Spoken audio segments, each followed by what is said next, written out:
recording. Cool. All right. I have Jon Walch and Peter Kang with me today. Hey. They are working on a new project, Whiplash, which is a way for gamers to bet on outcomes of Twitch streams. So welcome to the podcast, guys. Thanks for having us. Yeah, thanks. Yeah. I gave a little short intro to Whiplash, but I was wondering if you wanted to add anything to that, kind of maybe like why you're interested in this space.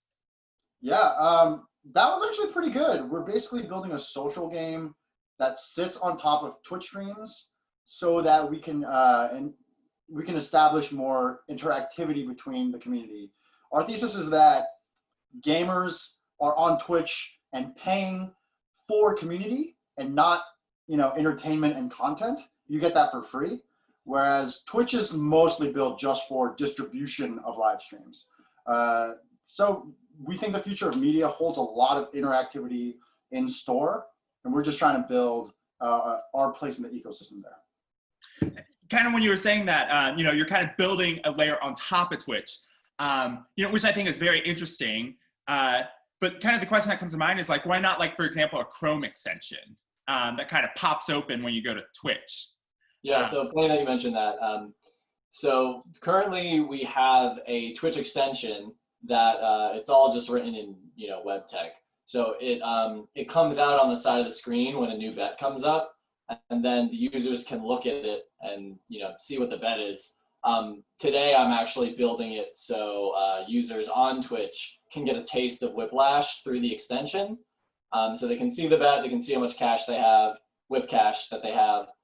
They can place a bet, and then hopefully we get them incentivized, because there's definitely a dopamine hit when you get a payout when you're playing Whiplash. Like chat goes crazy. Yeah. Like people are so hyped. And that's how we see like at least immediately how we're going to grow based on like user behavior that we've seen. Yeah.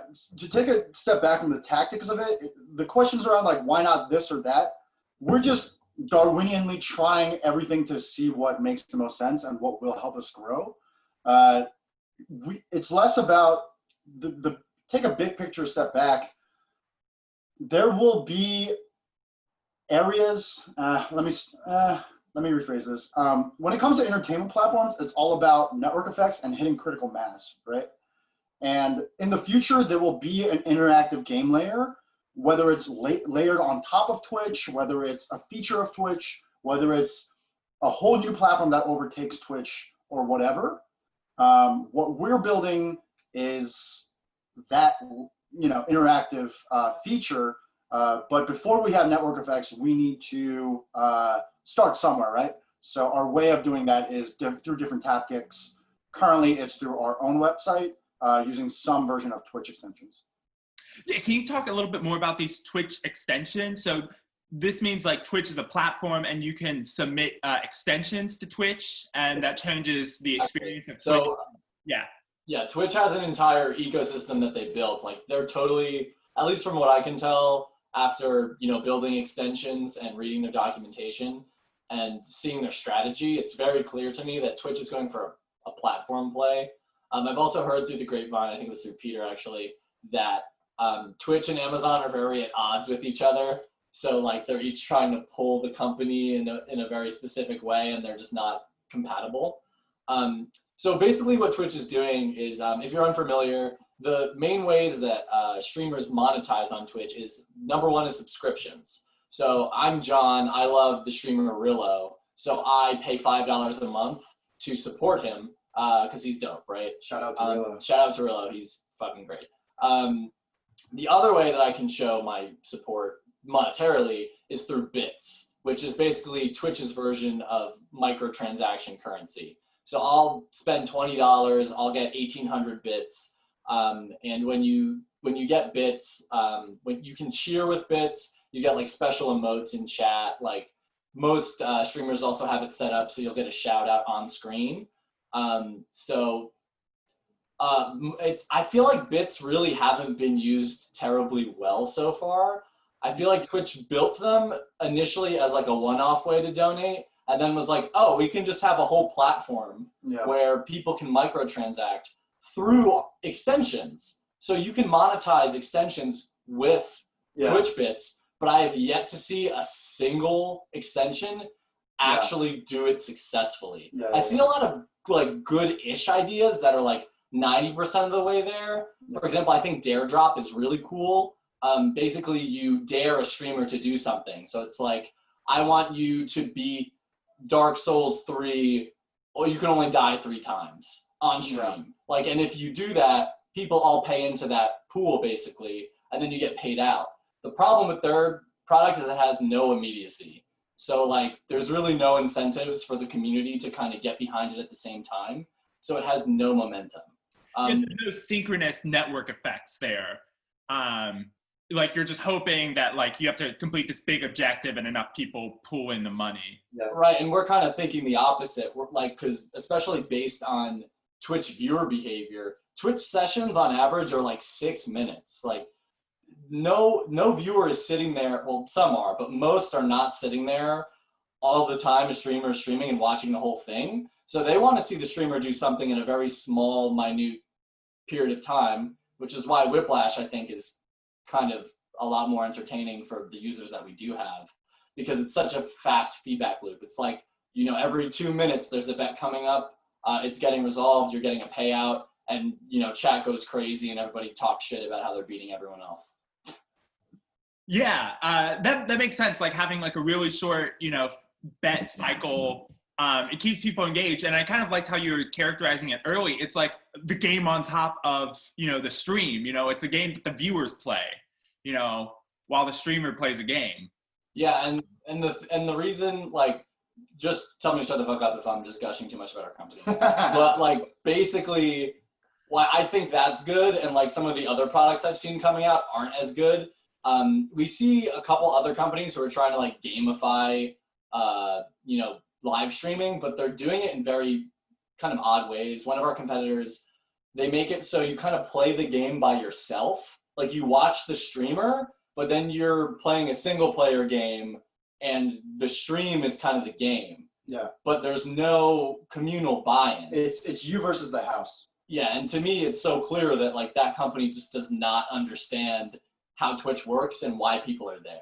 Right, like why people go to Twitch. It's they're there to like for interactivity, community, and so it doesn't make sense to play against an AI or a bot. So for folks that are listening that aren't familiar, I wasn't familiar before I really dove into Twitch because I was used to just watching TV, you know, SVOD streaming services and YouTube. You do that. A lot of people just do that by themselves. They don't really go in the comment section or anything like that. But Twitch, you get all of Twitch for free. Everyone's streaming on there and it's available for free. Yes, you have to like watch some ads sometimes. But Twitch makes, you know, ton of revenue a year outside of ads based on, the subscriptions. What are the subscriptions for? It's for status within a community and access to more interactions with the streamer. Yeah. Yeah, and I think that's something we're seeing across a lot of media companies is subscriptions are a great way to provide a steady revenue, you know, to a content creator. And it's really the alternative to ads, right? We up to this point, we have mostly seen a web financed by ads. And then there's so many downfalls, you know, to an advertising based model. And so I think, you know, having companies explore, you know, monetization, like different monetization protocols is very liberating because we're going to see a bunch of different kind of content. And we're also going to see content creators who feel more secure with a steady income to do like bigger and bigger projects. Yeah. Kind of when they can get paid within the network. Yeah, I think that's exactly right. I think you can think about, this is my, so to give a little bit of a background, I used to work at Hulu for 2 years doing content valuation. So that's like, how much should we pay for the 6th season of Handmaid's Tale? How much should we pay for The Office to try and get it off Netflix, things like that. So I thought a lot about this stuff. The 3 big ways to monetize content, like film and TV or entertainment, like live streams, is there's the ad model, like you said. which generally lends itself to lowest common denominator and broad appeal, because you need the most people you need the most people watching, and it also lends itself to polarization through, like, if you look at like news channels, and also leads to spikes of drama, so like reality TV, right? And then the second is subscription, which is what you were talking about, which lends itself to incrementally niche content. So if you already have the like most of the masses in your subscription base, you're incentivized to make the next incremental niche content, right? So when Netflix gets applauded for making like underrepresented narratives stories, it's not because they're noble and great. I mean, it's partially because of that, but it's because, you know, they want to acquire this, you know, ethnicity of people, or this niche market. Yeah, this niche market, basically. So it's in the business model, which is part of the reason why I wanted to work for direct to consumer, because I'm passionate about, you know, underrepresented narratives and things like that. And then the third that is smaller is pay-per-view, which, you know, it's interesting to think about how that empowers creatives as well. You see creatives like the Eagles and Louis C.K. doing things where they do one show or one concert, you pay $5, get access and see it.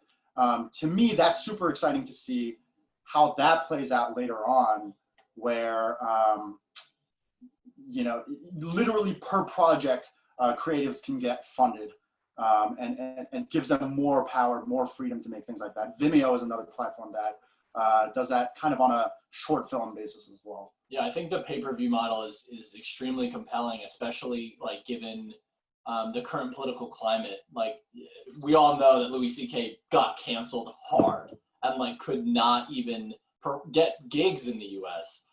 For like a year or two. And then he, you know, his newest special, not on any streaming service, he sells it directly on his website. And like, that's just so powerful. It's so interesting to see how, you know, like, you know, he's been pushed aside by, no one wants to touch him, but his fans can still pay him, even if, you know, he's unpopular. Yeah. And to me, that's just, it's like democracy. It's like, yeah. It doesn't matter what the prevalent view is. Like, I can still make content, and if I have my core base, you know, I can still eat. Yeah. I mean, it's a double-edged sword, because, you know, some very not great or factually false views can get propped up by something like that, but I think it's also extremely powerful. Yeah, I mean, I think that just shows the power of owning the customer relationship. Yep. Like, Louis owns the relationship with his consumers, and so he's able to offer, you know, a pay-per-view option. He owns the distribution channel. Exactly. And if you own your distribution channel, then you can't get canceled.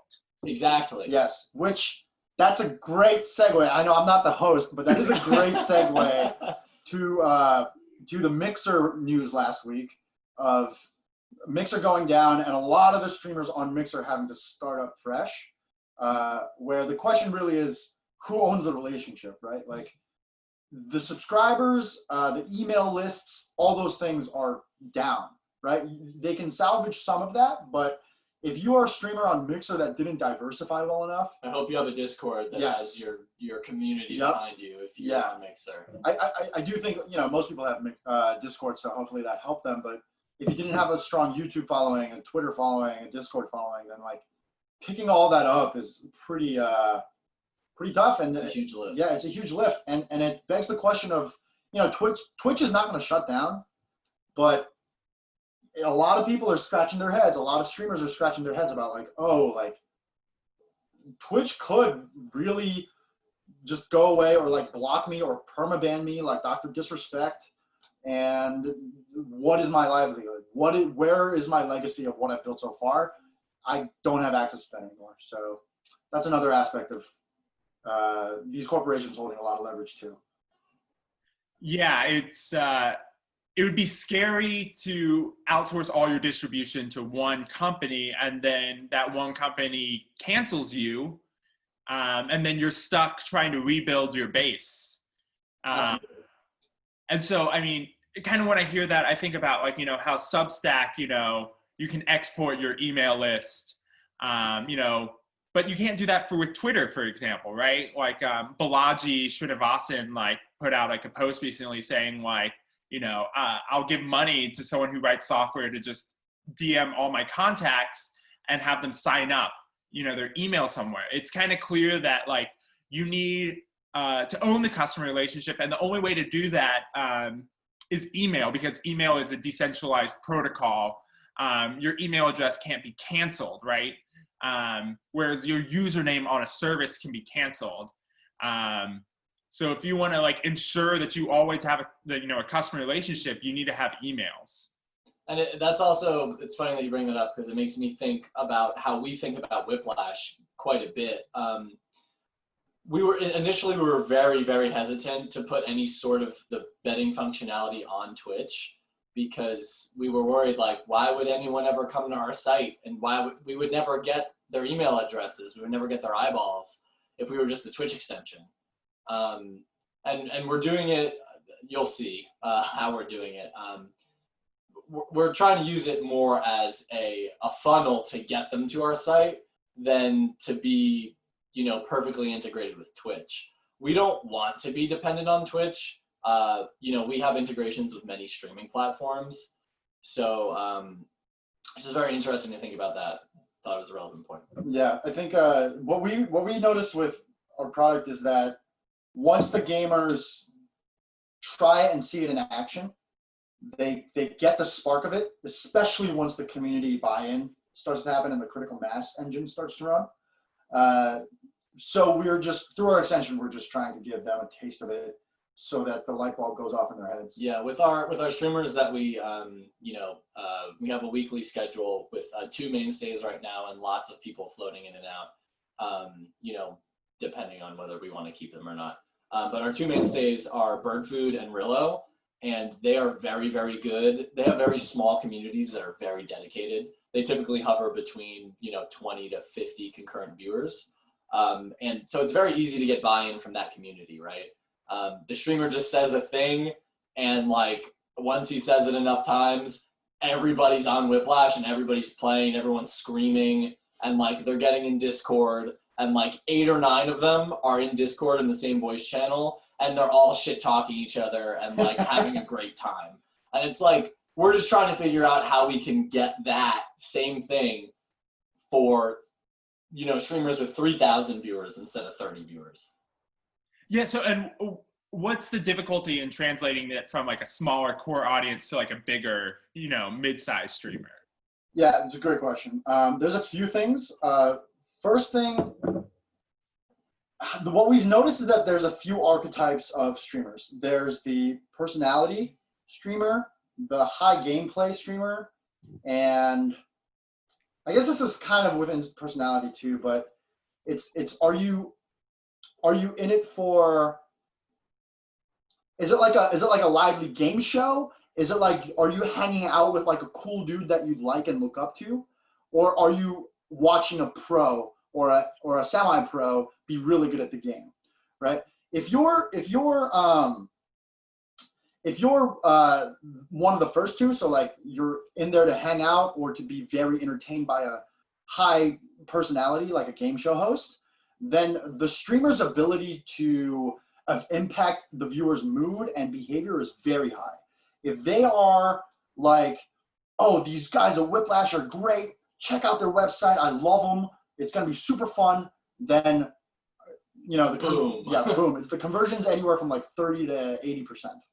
Right? And then on the other end, if you're a high gameplay player or a tournament organizer, TOs as the Twitch community calls them, or a commentator, your ability to, reach your audience. Yes, your reach is great, but your ability to like change people's behavior and get their attention off of the gameplay is lower. Mm-hmm. So if you think about attention arbitrage and like our access to, you could think about 2 dimensions of reach and influence. The influence of these personality streamers are great, and their reach can vary. the reach of these commentators and high gameplay people are can be wider, but like Not deep. less deep. The exceptions, sometimes on the quadrant, like someone like Summit is both. He hits both, right? And that's why he is one of the most popular. Right. And it's similar for a couple other streamers. Right.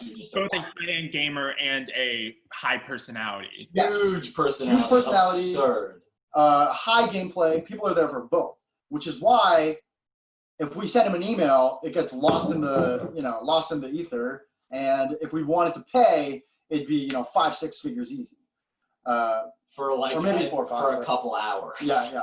Whereas with our very scrappy startup budget, with our savings and our bone that a guy I used to work for threw us. yes, we're able to at our early stage reach kind of like the two inverse aspects of the quadrant: the personality streamers with deep influence but less reach, and the high skill streams that have broad reach but less influence over their gameplay.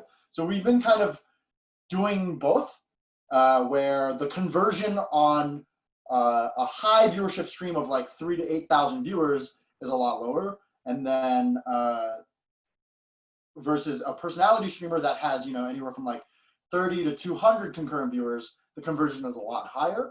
And we've learned and like seen different levels of success and next steps and learnings from both.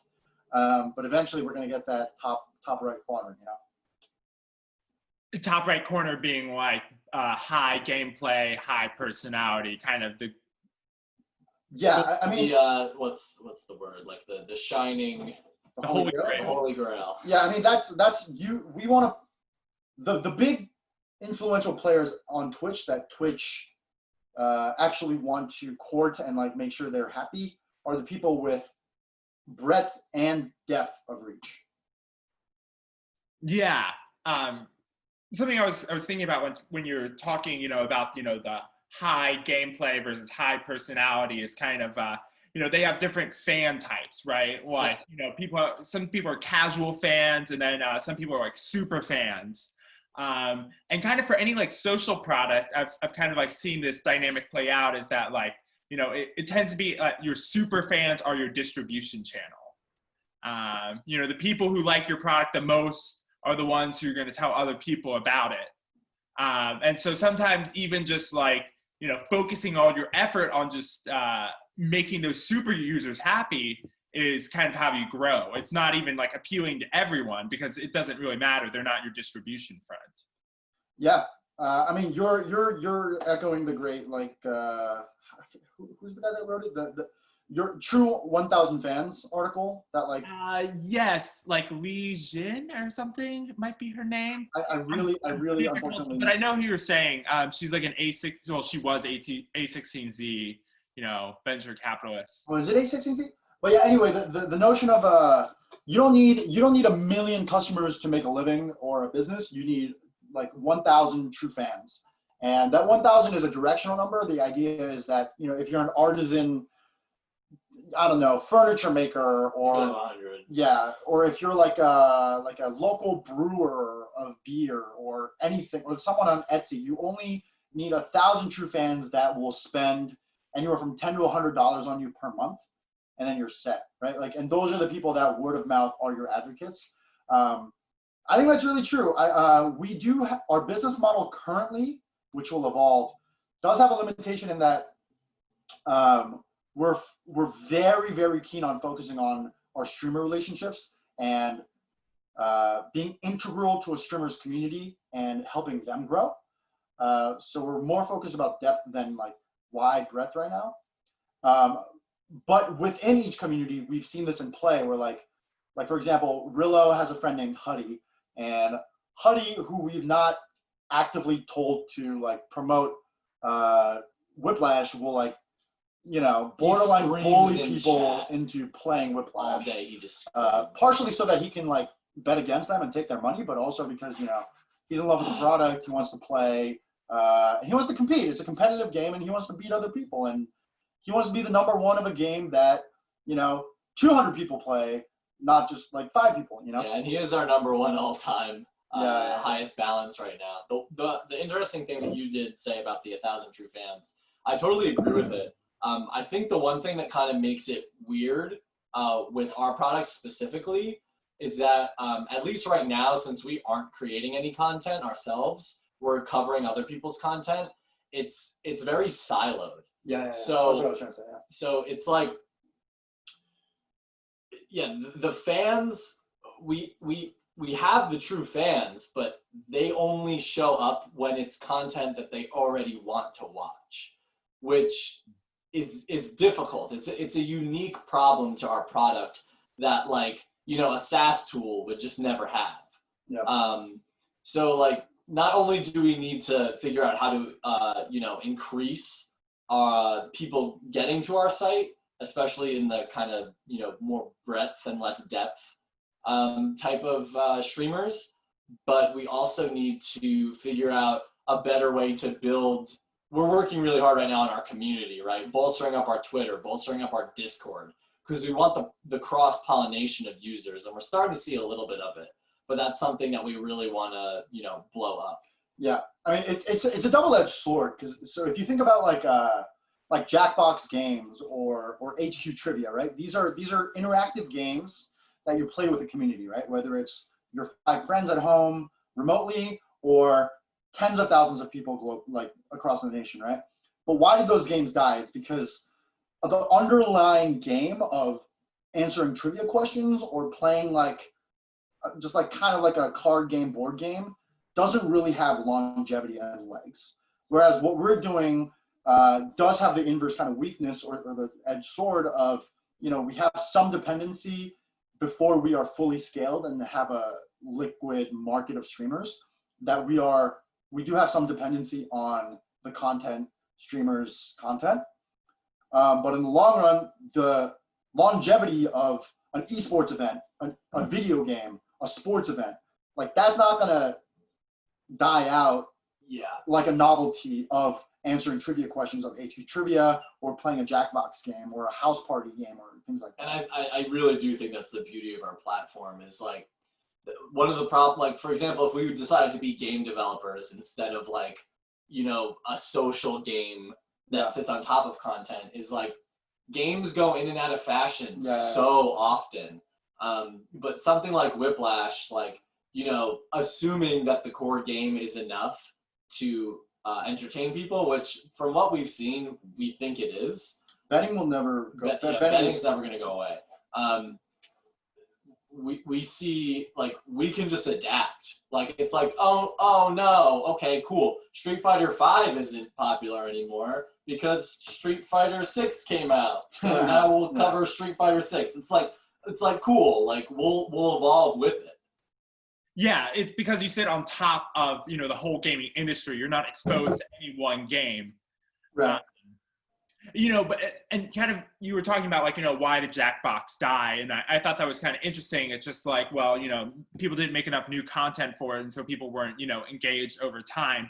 Whereas, you know, something very different about, like, the internet and having a personal you know, relationship with, like, a, you know, a streamer, is that, you know, this streamer puts out new stuff all the time.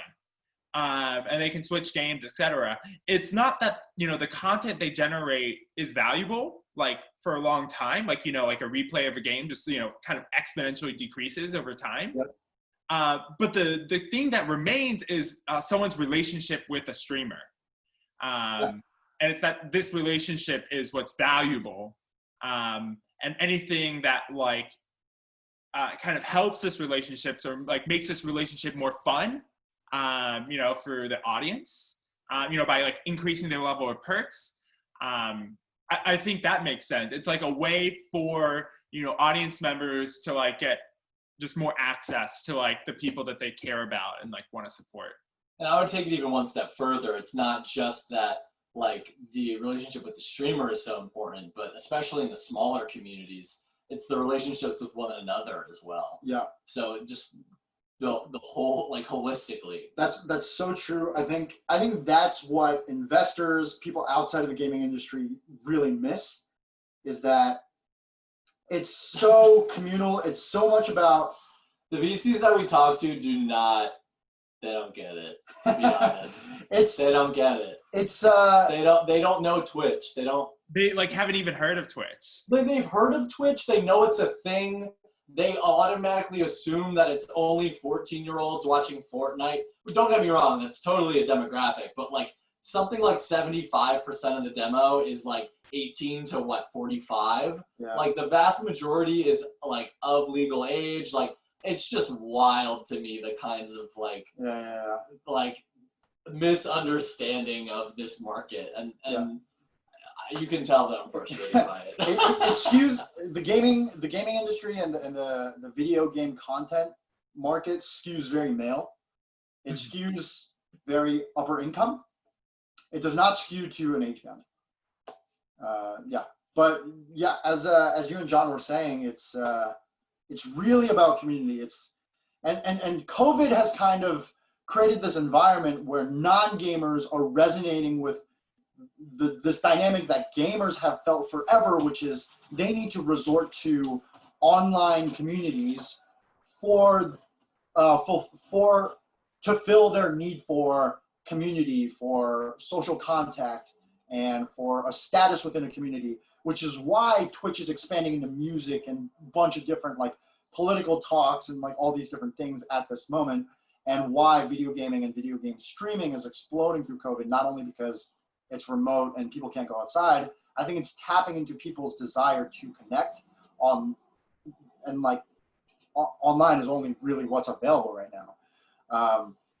Gaming just happens to be the early adopters, whether it's because these are nerdy people that didn't really want to go outside or just found a stronger resonating audience indoors or whatever. It's only a matter of time where the mainstream does that too. Yeah, I think it really blew up in gaming first. Like, as someone who's been playing games since I was like in diapers, like I had a Nintendo Entertainment System. Like, I don't have memories without it. And you know, I transitioned into gaming, like PC gaming, probably when I was around like 11 or 12. And it was just normal. It was like, oh yeah, like I know these people through the internet. Like I have friends I've known through the internet for like 16 years now, like 14 years now. And it's not weird that I talk to them and we only know each other through the internet. Like it's just normal. And it's just like reality. Like if you're playing Guild Wars back in the day, like you don't know anyone in real life who's playing Guild Wars. You just meet people online who are playing Guild Wars, you become friends, you join a TeamSpeak server, and you guys are all buddies. That's just how it works. And then like you play 8v8 and you're the monk. yeah, exactly. So it's just so funny to me how clear it was to gamers, like, oh yeah, I'm just hanging with my dudes through the internet. And we're, you know, one of us is playing games, and then the rest of us are like making fun of him and like, you know, having a great time. Like it's just so stupidly obvious to me why Twitch worked. Yep. On so many Twitch, fronts. like, make no mistake, Twitch is a social platform, not a distribution platform like Netflix or Hulu. Mm-hmm. If it's a viewer size of, you know, 1 to 30 people, it's very much you and the boys popping some beers, hanging out, watching the game. It's just that the game happens to be centered around one person. As it goes from like 50 to 8,000, where it feels more like a stadium of fans watching a guy do something challenging and that they respect, there becomes very much a hierarchy of new fans, old fans, moderators, VIP, streamer. And there's a pecking order. People resonate with it. The streamer has a very distinct culture and voice that trickles through the community. And it gives people, I think certain people have a certain amount of need for structure and community in their lives. And Twitch is providing that through the streamers. Twitch is the new church. Oh, for sure. For gamers? For gamers, sure. 100%. The amount of diehard fandom that you will see in Bachelorette fans, K-drama fans, the BTS army, if you're familiar with K-pop, you will see in gamers of their streamers.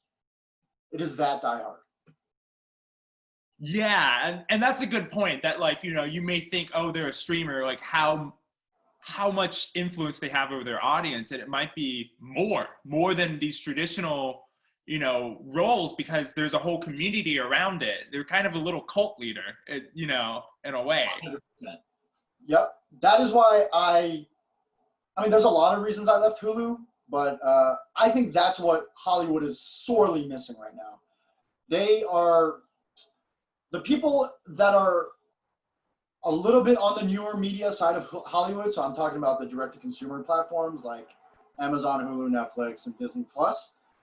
They are super busy, you know, honing and perfecting their direct-to-consumer model, and they're patting themselves on the back because they're not, you know, ABC, they're not Fox, you know, they're not NBC. But what they're missing is that the whole industry of entertainment is being shifted out from under them. They do not understand that there is a different axis of depth of reach and depth of loyalty versus breadth of reach. Ad monetization on these platforms are monetized through eyeballs only, versus like a Twitch can tell you how, like, I don't know if Twitch does this, but you know, it's getting 1,000 eyeballs is very different if your 1,000 eyeballs is a lot more willing to transact because your influencer also told you to. And, you know, on both fronts, a user's loyalty to a platform that gives you HBO, Game of Thrones level product, quality of product, which costs $10 million per episode, is pretty high. But the loyalty that a streamer or a content creator generates from their 100 to 100,000 users for an episode that costs them $5 to make, fucking incomparable, out of this fucking world. So to me, user-generated content and these platforms like YouTube, TikTok, you know, any podcasting, any live streaming, the tools around that, the platforms that empower these people are going to succeed. And, you know, the same thing happened to radio. The big personalities in radio, they were saying the same thing when TV took over, that TV's a fad. You can't compare the two things because they're two different mediums. But at the end of the day, it doesn't fucking matter, you know. Sorry, I'm swearing.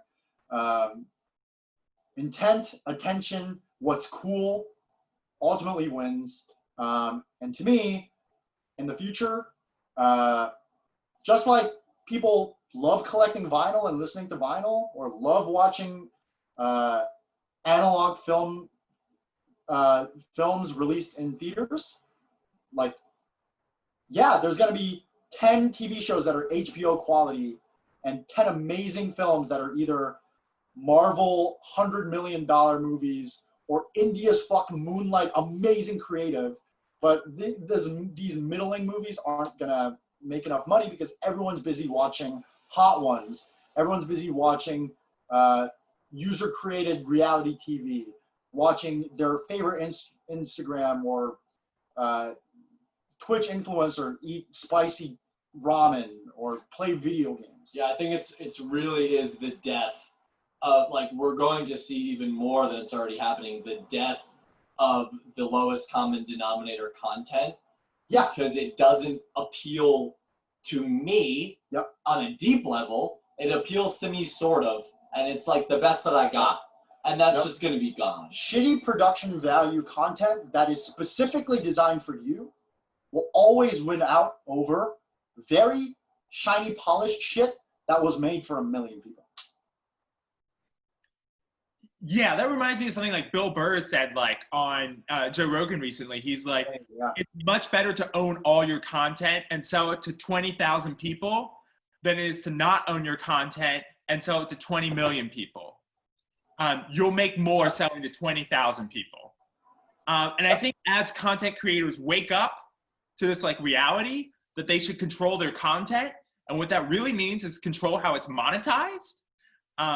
And by establishing a direct relationship with their customers, they're going to see, you know, their revenues like skyrocket once they realize that they don't have to play the eyeball game anymore. that if you create content, like you said, that's so compelling that people reach for their checkbooks to like fund it, Yep.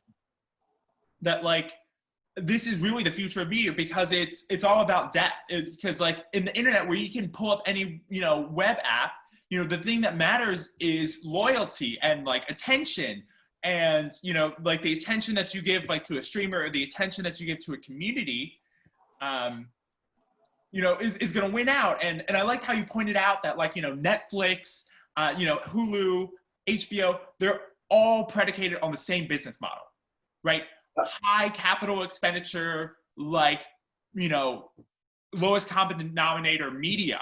But that's just one business model. There is an entire business model of peer-to-peer subscriptions, and this is actually going to be a more effective model, because content creators will choose this model out of their own financial self-interest. Yep. It's more fair to everyone. Yep. It's just a more efficient market. Don't get me wrong. There's going to be a lot of creators in the interim that put a lot of time and effort into it and don't get lucky, don't cut it, don't get the reach. But overall, the decisions are going to be a lot more made by the market and less gatekeepers in Hollywood. Big egos who are like, well, I like this thing, so this is what we're going to make. Yeah. And like I feel like that's a big reason why a lot of underrepresentation happens. Yep. Yeah, because there's so many gatekeepers, because they control so much access to capital, and they don't want to do anything too risky because they have to put $10 million into a TV show. And don't forget about survivorship bias. It's like, well, I got here doing the things that I'm doing, so I might as well keep doing them forever. Yeah. I mean, like, these people aren't evil. It's just a system that got them to where they are. It made sense in the golden age of Hollywood to do the things that we're doing. There wasn't technology that existed that allowed for this kind of democratization of content creation and publishing in general. But now it's, we can make this podcast for pretty much free. And, if we're good, thousands of people can listen to it and be really interested in it. But before, that wasn't really a thing. And so Hollywood had all the leverage. Yeah, and kind of like, you were speaking about like, there wasn't a way to establish, a direct to creator relationship. I think it's just because the distribution wasn't there. There wasn't a two-sided network, right, that the internet allows, where, a user can directly pay someone else. Yep. They don't just have to suffer through ads. Yep. And it's kind of like it's enabling this long form of content that otherwise wouldn't be made under a traditional studio setup. Yeah, I think that's right. Oh, I remember from earlier, you wanted to talk about why we're not doing crypto, right? Yeah. Well, okay. So I guess to like set this conversation up, I would say you guys are prediction market. Yeah. Kind of broadly, and but you guys can't transact in USD under US law, because it's prediction markets are grouped into gambling. Yeah. And so I was wondering kind of like your take on, if this is a prediction market, why not use crypto? Make it really fun. Yeah, like I've thought about this many times. It's a very short and simple answer. Just because it's crypto doesn't make it not gambling. As long as it's something that you can assign a dollar value to. So it basically becomes gambling when it's money in, money out, right? So let's say we push a feature, right? We actually have a button on our site right now that says buy with cash, which is our currency. But you click it and all it does is fire a Google Analytics event because we just wanted to see if there was any appetite at all. Have people Have people click the button? Oh, tons. Dozens.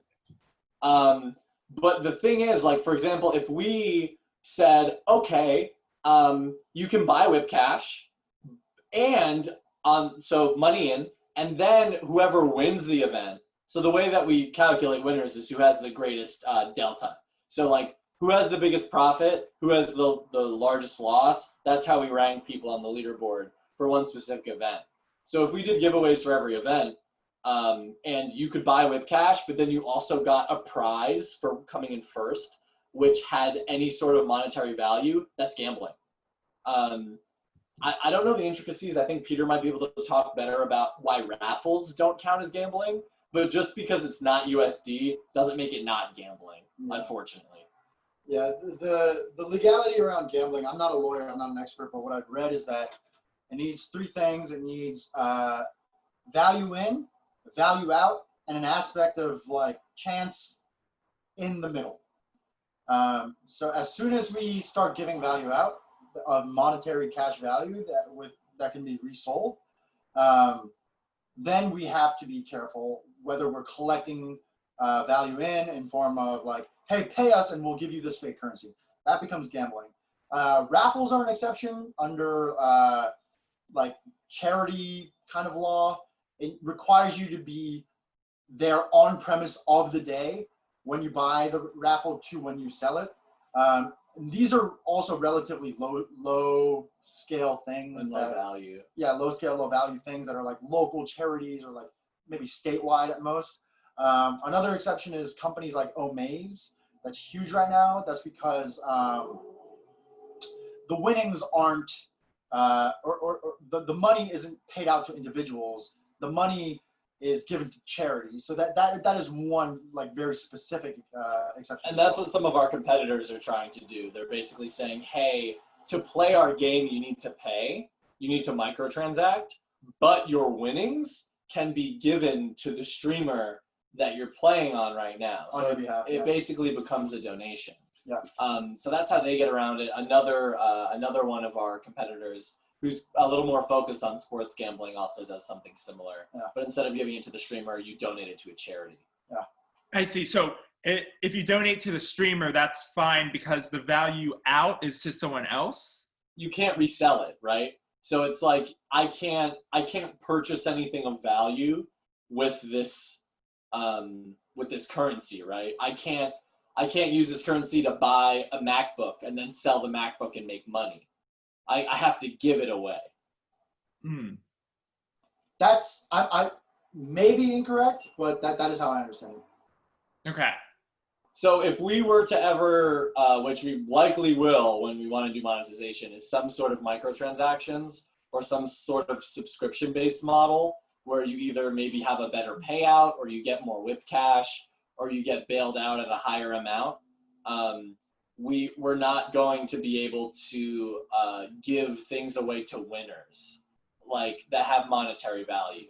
I'm not a lawyer either, but my instinct is that we'd be able to give things away to participants because you can participate for free in perpetuity, and we're always going to keep Whiplash that way. We are never going to completely make it so you have to pay to play.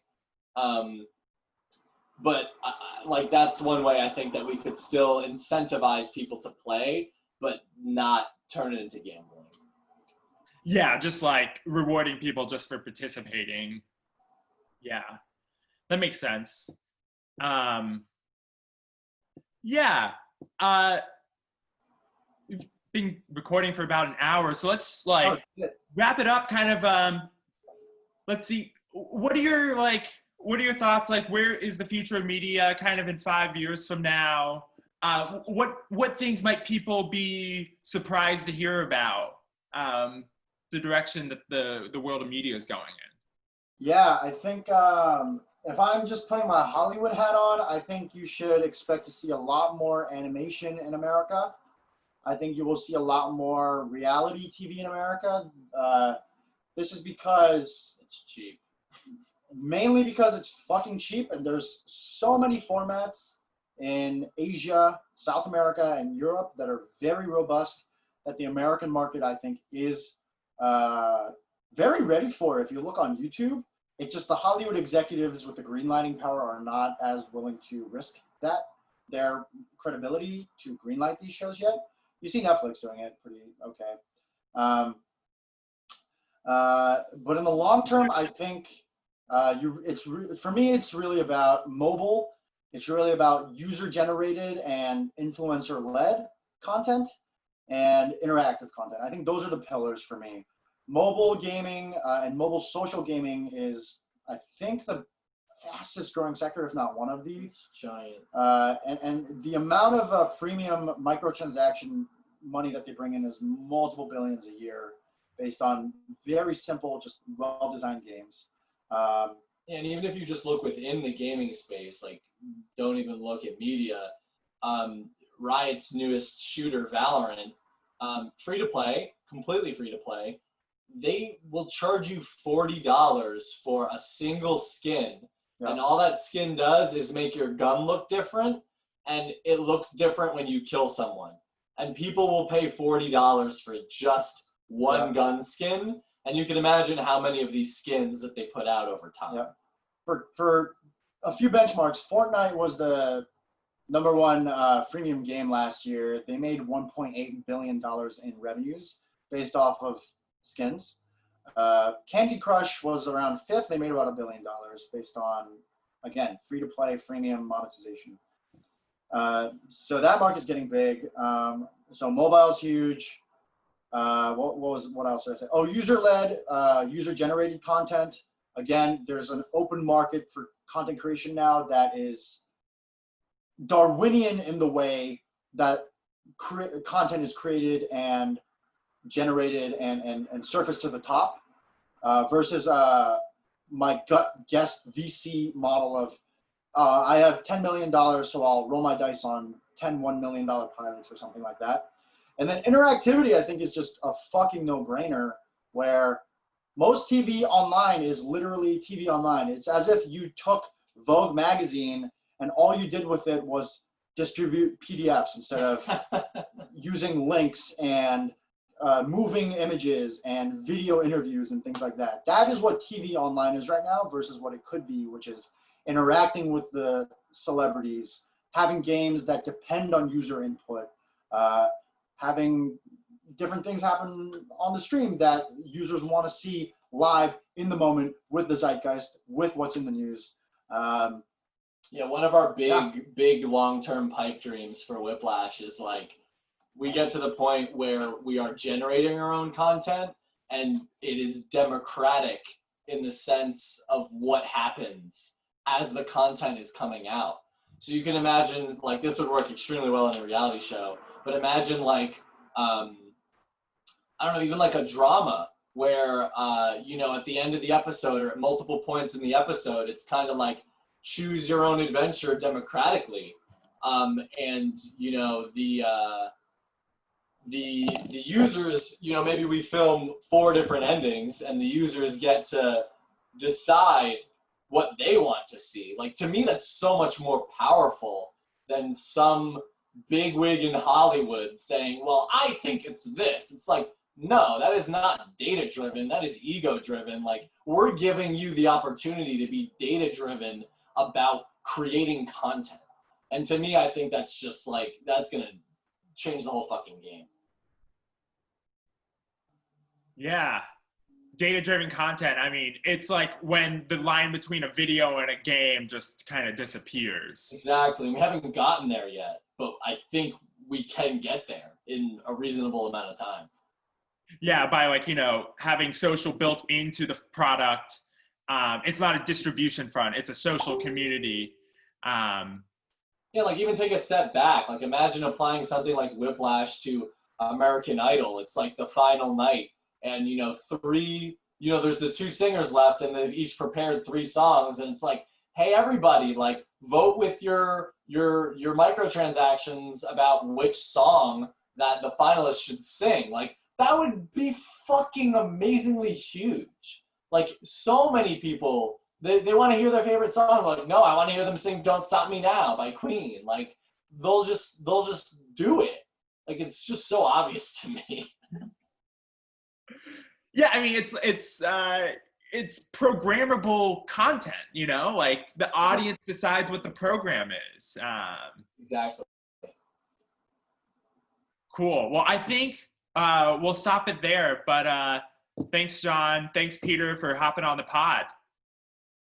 Thanks, Eric. Thanks for having us. Sure, man.